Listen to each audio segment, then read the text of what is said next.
श्री जी पंच परमेष्टि का ध्यान करते हैं तो वो कैसे करते हैं?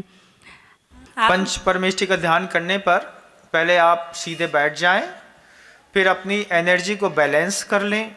बैलेंस करने के बाद अपने आँख के, मुंह के, नाक के, कान के दबाव को देख लें। श्वासोच्छ्वास के माध्यम से सांसों की गति को मध्यम कर लें। फिर नमो अरिहंताणम में अरिहंत परमेष्टि का चिंतन करें। सिद्धाणम में सिद्ध शिला का चिंतन करें। आर्याणम में मान लीजिए अभी षष्ठी पर 55 आचार्य महाराज जी हैं, तो उन आचार्य महाराज जी में जो भी विशेषकर आचार्य महाराज जी आपको प्रिय हैं या आपकी श्रद्धा के केंद्र हैं, आप जिन पर श्रद्धा रखते हैं, आप उन आचार्य महाराज जी का नमो आर्याणम कह करके सामने एक चित्र बना करके एक कल्पना करने का प्रयास करें, उसी में डूब जाएं।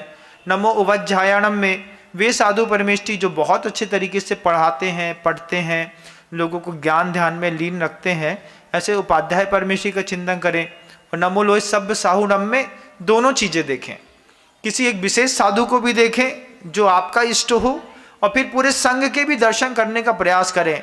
मान लीजिए गुरुदेव का संघ खजुराहो में विराजमान है, अब कौन से मुनिराज जी कौन से स्थान पर बैठते हैं, 5-7 बार आप उस मंच की पूरी छवि देख लें। फिर एक एक साधु परमेष्टि का नाम जान करके नमो लोय सब्ब साहुणम में उस मंच की एक एक साधु को देखें। ये महाराज यहाँ बैठे, फिर यहाँ बैठे, फिर यहाँ बैठे, फिर यहाँ बैठे। आप 50 मुनिराजों का ध्यान करेंगे और आपका 1 घंटा बड़े आराम से निकल जाएगा। इस तरीके का ध्यान करके आप शुभोपयोग के अच्छे से कर सकते हैं।